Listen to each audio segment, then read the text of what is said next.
noite a todos. É uma honra imensa estar com vocês da EJUR. Quero primeiro cumprimentar dois grandes amigos que são como irmãos para mim, o Daniel e o Rafael, colegas de faculdade de 2004 a 2009 na Universidade de Brasília, e sempre é com muita alegria que recebo os convites de vocês para que a gente dialogue em conjunto sobre diversos temas jurídicos. Quero cumprimentar também dois grandes amigos, a Abner e o Leonardo, que além de amigos são colegas de trabalho aqui na presidência do Supremo Tribunal Federal, e recurso extraordinário, que é o tema da nossa conversa, tem sido também o tema da nossa labuta diária. O Abner fez uma fala dogmática e jurisprudencial, trazendo o que há de mais moderno no trâmite e na processualística do recurso extraordinário. O Leonardo trouxe uma fala que tocou a dinâmica do trâmite do recurso extraordinário dentro do Supremo Tribunal Federal e todos os seus meandros. E é até um pouco difícil falar depois de duas falas tão detalhadas, mas eu vou tentar trazer aqui, para não ser repetitivo, uma visão institucional da relação entre o recurso extraordinário, entre o sistema de precedentes e o controle de litigiosidade. Afinal, por trás de todos esses mecanismos que o Abner e o Leonardo falaram, mecanismos tanto processuais, que estão no Código de Processo Civil, como mecanismos internos do Supremo Tribunal Federal, que estão nas nossas normas regimentais, que estão nas resoluções, que ele muito bem citou, existe um motor, existe um método, existe um objetivo também de utilizar o recurso extraordinário como um mecanismo de gerenciamento, como um mecanismo de controle de litigiosidade, não apenas no Supremo Tribunal Federal, mas em todo o Poder Judiciário. E, para começar, é importante nós percebermos a evolução institucional da figura do recurso extraordinário. Obviamente, por ser um recurso, ele tem a sua história ligada a ser ontologicamente um mecanismo de impugnação de decisões de instâncias ordinárias com fundamento em questão constitucional. No entanto, na medida em que o Supremo, especialmente nos últimos 30 anos, se transforma, se reposiciona como uma corte constitucional, e na medida também que o sistema processual brasileiro, a processualística civil, incorpora o sistema de precedentes típico do common law, o recurso extraordinário passa por um processo de ressignificação. Então, atualmente, mais do que um mecanismo estritamente recursal que decide uma questão de violação constitucional num caso concreto, o recurso extraordinário tem a potencialidade de, em casos específicos, gerar um precedente qualificado, como nós sabemos, na repercussão geral, com ampla aplicação em todas as instâncias judiciárias, e, além disso, num sistema de litigiosidade de massa como o brasileiro, o recurso extraordinário também se torna um meio de controle de demandas. E o STF, é importante também perceber como a Corte se percebe no meio desse processo de transformação, tanto interno como externo. O STF tem se percebido, a meu ver, cada vez mais como uma peça essencial do controle de litigiosidade no Brasil. Não apenas como um tribunal de guarda da Constituição, de proteção dos direitos humanos, de formulação de precedentes qualificados que serão aplicados de forma vinculante em todas as instâncias judiciárias, mas também o STF percebe que o seu comportamento deliberativo, o seu comportamento persuasivo como corte, reflete diretamente no êxito do sistema de precedentes que foi instalado no Brasil na última década. E também como um mecanismo de calibragem da litigância nas instâncias iniciais. E o STF assume essa função muito em resposta, a meu ver, ao número de processos que alcançam as cortes superiores no Brasil. O número de recursos extraordinários, o número de agravos em recursos extraordinários, por mais que tenham diminuído nos últimos anos, felizmente é possível perceber uma curva já descendente, nós vamos falar um pouco disso, mas, ainda assim, são números superlativos quando se compara o Supremo Tribunal Federal brasileiro com outras Supremas Cortes no mundo, com outras cortes constitucionais. Eu confesso que apenas em análises comparativas consegui encontrar algo parecido com o Supremo Tribunal Federal em termos de litigiosidade na Índia, no Paquistão e em bem menor grau em Israel. Quando você compara o Supremo Tribunal Federal com cortes europeias, com a Corte norte-americana, com a Corte do Canadá, não existe nada parecido, especialmente quando se fala em termos de números de recursos extraordinários. Em suma, hoje no Brasil, como o Abner e o Leonardo muito bem falaram, nós temos uma estrutura normativa muito sofisticada, não apenas em relação ao trâmite do recurso extraordinário, mas a aplicação do sistema de precedentes em nosso país, em todas as instâncias. Mas nós sabemos que, digamos assim, fidelidade à norma, ou então mudanças estruturais, como a incorporação do sistema de precedentes, não ganham força ou não se consolidam por geração espontânea ou não se consolidam do dia para a noite, né? Ao lado desse sistema de precedentes muito sofisticado que foi criado, ainda existe uma cultura com uma certa resistência, especialmente porque o Brasil veio de um sistema de civil law em que há uma aceitação, uma acomodação de uma discricionariedade judicial um pouco mais elevada do que em países de common law, e o Supremo, então, e o STJ, mas o Supremo em relação aos recursos extraordinários, começam a perceber que ele precisa emitir incentivos de aderência para que as instâncias iniciais, as instâncias ordinárias, comecem a incorporar os precedentes qualificados, ou então a ratio dos precedentes qualificados que estão sendo dioturnamente construídos pela Corte. E aí eu vou destacar aqui, brevemente, 3 comportamentos do Supremo Tribunal Federal que podem contribuir para uma maior aderência, que servem de incentivo para que as instâncias ordinárias comecem a perceber a importância do precedente qualificado e comecem, então, a utilizá-lo, consolidando essa imagem do recurso extraordinário como um instrumento de gerenciamento de controle e de calibragem de litigância no país. O primeiro comportamento é o comportamento persuasivo, né? Força normativa e vinculante de decisões judiciais não surge de forma automática, né? Cada precedente traz em seu bojo, em seu texto, um conjunto de incentivos que podem ou não funcionar nas instâncias ordinárias. Então, cada vez mais o STJ e o STF acomodam a ideia de que um sistema de precedentes tem mais chance de funcionar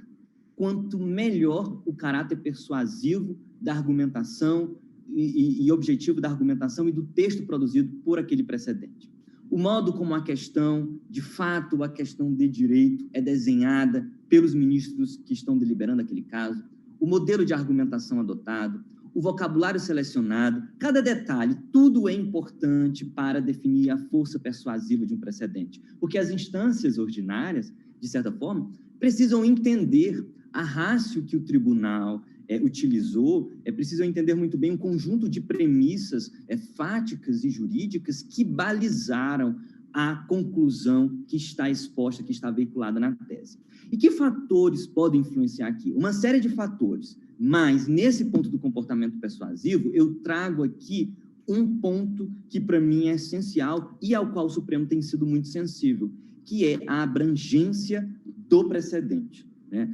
O professor Cass Sunstein fala muito em suas recomendações, em seus argumentos normativos, ele utiliza essa expressão one case at a time, e ele afirma que quanto mais você restringe a questão fática ou a questão jurídica que está sendo debatida, mais aplicável e persuasivo se torna o precedente e a tese consequente. E essa tem sido uma tendência dos tribunais superiores. Quando nós verificamos a formação de precedentes e de teses, especialmente na repercussão geral, há alguns anos atrás, nós, por vezes, percebíamos uma situação em que os juízes, após a conclusão, o debate da questão jurídica posta, da questão constitucional posta, sempre falavam assim, vamos então articular uma tese que resolve o problema de uma vez por todas. E aí nós conseguimos perceber teses com inúmeras hipóteses que mais aparentam quase uma atividade legislativa. E é uma tese que muitas vezes avança em relação aos elementos fáticos e jurídicos que estão postos naquele caso concreto em debate e, por fim, acaba aqui por se tornar uma tese extremamente generalista, ou seja, com a melhor das intenções de resolver um conjunto de problemas, não apenas aquele que está posto ao objeto do caso, mas um conjunto de problemas que tangenciam o caso concreto, surge uma tese que é extremamente abstrata, que é extremamente generalista e que terá uma dificuldade em termos de aplicação muito grande pelas instâncias ordinárias, porque a esse tipo de tese generalista sempre vai haver uma facilidade de aplicação do distinguish, né? Da distinção de precedente. E nós sabemos que o distinguish é a exceção, né? A vocação natural do precedente é a aplicação do precedente. A vocação natural do precedente é fazer com que as instâncias ordinárias adiram, sejam fiéis ao precedente. Essa é a regra. Mas quando você percebe julgados mais recentes, é muito interessante verificar como os ministros têm sido sensíveis na formulação de teses mais minimalistas, e sempre dizendo, vamos resolver agora um caso de cada vez, trazendo, então, teses mais curtas, os verbetes mais curtos, que são mais objetivos, que são mais responsivos aos elementos de fato de direito que foram debatidos naquele caso, especificamente elementos constitucionais, e que, portanto, por consequência, geram uma potencialidade de persuasão, uma potencialidade de aplicação pelas instâncias, muito maior pelas instâncias ordinárias. Enfim, em continuidade, o segundo comportamento que eu trago, que é um comportamento importante do Supremo Tribunal Federal, é o que eu chamo de comportamento deliberativo. É a importância que tem o Supremo Tribunal Federal de incrementar, de qualificar a dialogicidade das decisões, reduzindo as fragmentariedades naturais e que podem existir de um julgamento colegiado. E se importando a Corte, tanto quanto possível, em trazer a voz da Corte, né? a voz do colegiado. Por quê? Num modelo em que a dialogicidade não é levada, o que nós vamos ter é uma dificuldade muito grande do leitor, do jurista, de extrair a ratio decidendi daquele precedente. Porque nós sabemos que precedente, embora não desconheço a discussão entre o que vincula, se o que vincula é a ratio decidendi ou é a conclusão do julgado, existe essa grande discussão no direito constitucional, mas nós não podemos esquecer que uma aplicação do sistema de precedentes, na prática, ela imprescinde da análise da ratio decidendi. Não tem como eu verificar se determinado precedente efetivamente se aplica se eu não fizer uma analogia entre todos os elementos de fato de direito que estão, no caso em debate, em referência aos elementos de fato de direito que fundamentaram a conclusão do precedente. É claro que, em casos muito simples, na litigiosidade de massa, uma tese muito bem formulada tem uma aplicação automática nas instâncias ordinárias, sem necessidade, digamos assim, de um cotejo muito analítico entre a ratio decidendi do precedente e os elementos de fato de direito do caso concreto em decisão. No entanto, nós não podemos esquecer que, em casos muito mais complexos, há sim necessidade de uma análise mais acurada. E como é, então, que eu vou trabalhar a ideia de aplicação, de superação e de distinção de precedentes, sem que se consiga extrair com facilidade da leitura de um acórdão, da ementa, do relatório, do voto do relator, dos votos que acompanharam o relator, dos votos que divergiram do relator, aquilo que se entende como voz da Corte, né? O Supremo Tribunal Federal também tem sido muito sensível a essa observação que a doutrina sempre faz em relação à necessidade de se incrementar e de qualificar a colegialidade e a dialogicidade das deliberações da Corte. Existem algumas propostas realizadas pela doutrina que estão sempre em debate, de como, por exemplo, fazer com que a ementa reproduza não apenas o voto do relator, mas o voto de toda a corrente majoritária, ou então tentar uniformizar cada vez mais os argumentos que são efetivamente colocados como fatores de decidir naquele caso. Enfim, existem grandes discussões a respeito disso, dentro e fora do Supremo Tribunal Federal, mas eu vou deixar aqui esse ponto um pouco em aberto, mas apenas deixando a reflexão da importância da importância do comportamento deliberativo do Supremo Tribunal Federal para o êxito da consolidação do sistema de precedentes. Um outro ponto ainda em relação ao comportamento deliberativo da Corte é a ausência, no Brasil, de uma jurisprudência de precedentes. Os julgados que formam precedentes qualificados no Brasil pouco falam da metalinguagem do precedente, pouco fixam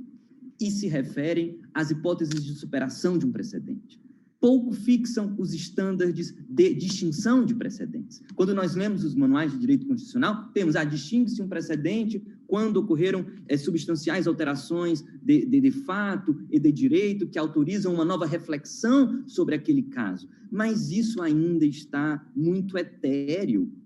quando nós comparamos a metalinguagem de precedente que existe no Brasil e a metalinguagem de precedente que existe em outros sistemas, em outros sistemas de common law. Não estou dizendo que lá é melhor, o que é pior, mas eu estou dizendo que cortes de common law, onde o sistema de precedentes foi construído, refletem muito em seus julgados sobre a questão da superação e da distinção dos precedentes. E isso não é feito no Brasil. Eu penso que um ponto que precisa ser muito bem trabalhado pela nossa doutrina e que, com certeza, isso vai ter uma reflexão muito forte no trabalho dos tribunais superiores, é essa construção, porque isso serve de bússola, de guia, não apenas para as cortes superiores do Brasil, mas também para o modo como as instâncias ordinárias vão aplicar os precedentes qualificados do Supremo e do STJ. Só para se ter uma ideia, eu não vou pormenorizar muito, mas em abril de 2020, a Suprema Corte Americana tem um julgado maravilhoso em relação à teoria dos precedentes, que é o julgado Ramos versus Louisiana, em que, num caso jurídico, a questão jurídica, a questão constitucional posta era aparentemente muito simples, a aplicação vertical da regra de unanimidade de vereditos do júri aos estados, membros da Federação Norte-Americana. Num caso muito simples, começou-se a se rediscutir parâmetros de superação de precedentes. E aí, naquele julgado, naquele acórdão, que é quase uma aula de teoria dos precedentes, faz um resgate histórico, a Corte faz uma afirmação que eu entendo fundamental. As decisões, diz a Suprema Corte Americana nesse caso, que as decisões mais importantes de uma Suprema Corte são decisões de overruling, são decisões de superação de precedentes. Por quê? Porque são decisões de superação de precedentes que geram mudanças estruturais na interpretação da Constituição. E diz ainda a Suprema Corte, nesse caso, que no sistema constitucional de precedentes só há dois modos de se alterar a Constituição: por meio de uma emenda à Constituição ou por meio de decisões judiciárias que superam precedentes anteriores, na medida em que geram transformações estruturais. E é nesse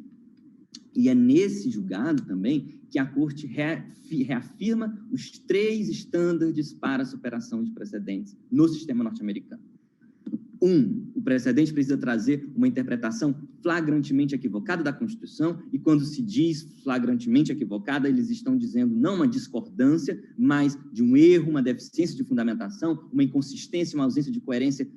em relação a outros precedentes, alterações substanciais de fatos, alterações legislativas, aplicação prática defeituosa do precedente. Segundo requisito, o precedente em debate causou impactos distributivos e impactos jurisprudenciais negativos, porque nós sabemos que qualquer decisão judicial gera efeitos redistributivos sobre direitos das partes, direitos de terceiros, sobre recursos materiais das partes e de terceiros, sobre a ocupação de espaços de poder em relação a diversos grupos sociais. E, muitas vezes, esses impactos negativos esses impactos redistributivos da aplicação de um precedente são extremamente negativos, e esse aspecto consequencialista, segundo a Suprema Corte Americana, também tem que ser avaliado. E o terceiro requisito é que a superação de um precedente não prejudica interesses nucleares da Constituição, o que seria, digamos assim, um um conceito muito parecido com o que nós temos hoje de cláusula pétrea, de bloco de constitucionalidade, a depender de como você faz essa tradução. Eu não estou aqui a dizer que o Brasil tem que adotar, ou deveria adotar, não estou trazendo esse argumento normativo de que o Brasil deveria adotar os mesmos estándares norte-americanos, mas eu estou trazendo esse exemplo para mostrar que existe uma reflexão muito forte em relação à teoria dos precedentes e essa reflexão no Brasil ainda é um pouco etérea e precisa ser construída. E, por fim, o terceiro comportamento de uma Corte Suprema que traz esse novo viés do recurso extraordinário como um controle de litigância em todo o sistema judiciário é o comportamento gerencial. É basicamente muito do que o Leonardo falou, né? E o que eu tenho a dizer é que no mundo de pesquisas empíricas, no mundo em que cada vez mais a inteligência artificial se alinha com a inteligência humana, as cortes superiores, elas podem e devem acompanhar a aplicação dos precedentes das instâncias ordinárias, a fim de construírem quais são as melhores estratégias de aplicação qualitativa e quantitativa dos próprios precedentes da própria agenda de julgamentos. É importante o Supremo Tribunal Federal, o Superior Tribunal de Justiça, no caso do recurso especial, terem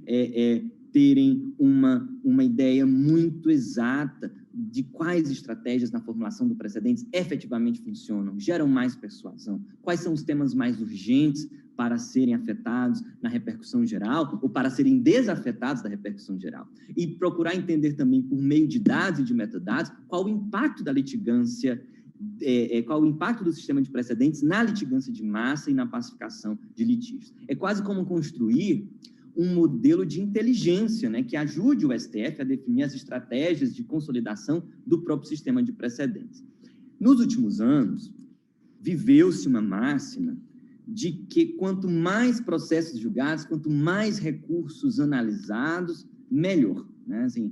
mais o sistema estaria, digamos assim, consolidado, sadio. Mas quando nós vamos analisar os números, nós podemos verificar que o aumento do número de julgamentos de recursos extraordinários pelo Supremo Tribunal Federal e o aumento de julgamentos de recursos especiais pelo Superior Tribunal de Justiça não necessariamente se reflete numa diminuição proporcional do número de recursos que chegam às cortes. Ou seja, estamos julgando muito, mas isso não necessariamente se tem refletido numa litigância menor, ou seja, está se julgando muito, está se afetando muito na repercussão geral, estamos produzindo precedentes qualificados, teses vinculantes nas repercussões gerais para serem aplicadas pelas instâncias ordinárias, mas o resultado disso não necessariamente se refletiu no número de interposição de recursos extraordinários e de recursos especiais. Porque está faltava esse entendimento do comportamento gerencial, que começou a ser adotado pelo STF e pelo STJ nos últimos anos, por meio de várias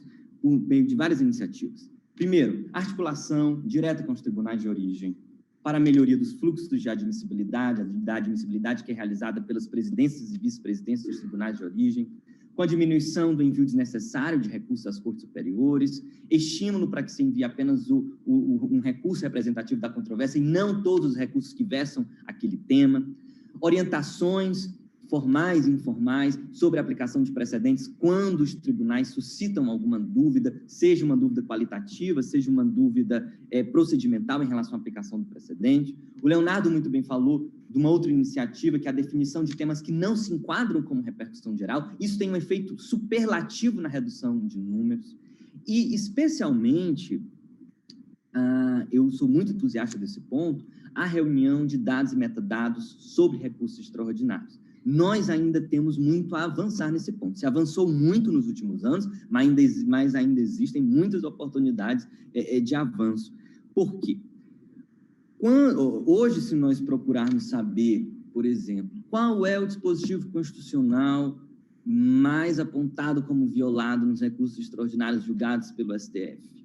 nós teríamos um pouco de dificuldade de ter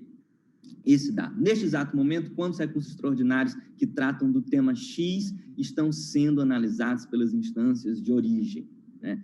Quais são as ondas de litigiosidade que estão surgindo na região norte? Essas mesmas ondas de litigiosidade coincidem com as ondas que se estão percebendo em São Paulo, em Minas Gerais? Então, existe aí um conjunto de informações e de dados empíricos que precisam ser construídos, que precisam ser investigados, que precisam ser formulados com uma metodologia muito rigorosa, para que se comece a entender essa dinâmica de litigiosidade, né? E já existe, felizmente, 2 projetos, né? No STF, o projeto do Módulo de Jurisdição Extraordinária, que é uma parceria do STF com o STJ, e no CNJ, a Plataforma Nacional Digital do Poder Judiciário, que prometem, esses 2 projetos, prometem trazer, digamos assim, uma revolução no gerenciamento e na análise de dados e metadados sobre a litigiosidade de recursos extraordinários e de recursos especiais também, o que vai ajudar sobremaneira o entendimento, o incremento, a qualificação do Supremo Tribunal Federal em seu comportamento gerencial. E, como última iniciativa, eu cito também, agora na gestão do ministro Fux, ele propôs aos senhores ministros, e isso foi aprovado em sessão administrativa, a criação da Secretaria de Gestão de Precedentes, e, além disso, o Núcleo de Gerenciamento de Precedentes. O Supremo Tribunal Federal ainda era o único tribunal no Brasil que ainda não tinha um NUGEP, todos os tribunais do país já tinham um NUGEP, e o Supremo Tribunal Federal agora entra nesse circuito de discussões. Em síntese, o que nós podemos perceber, analisando os números mais recentes, é que nos últimos 2 anos, o número de agravo em recurso extraordinário diminuiu muito no STF. Nós tivemos uma redução muito da chegada desses recursos das instâncias de origem, e isso muito se deve ao comportamento gerencial assumido pelo Supremo Tribunal Federal nos últimos anos. Ainda existe espaço para essa redução, e ainda existe também um espaço para uma redução significativa do número de recursos extraordinários. Nas áreas técnicas do tribunal, ainda acredito que ainda chega um número elevado de recursos extraordinários no tribunal de forma desnecessária. Poderia chegar menos recursos extraordinários, o que ajudaria a qualificar a atuação da Corte. Em suma, meus amigos, essas breves reflexões são apenas um ponto de partida. Não trago aqui respostas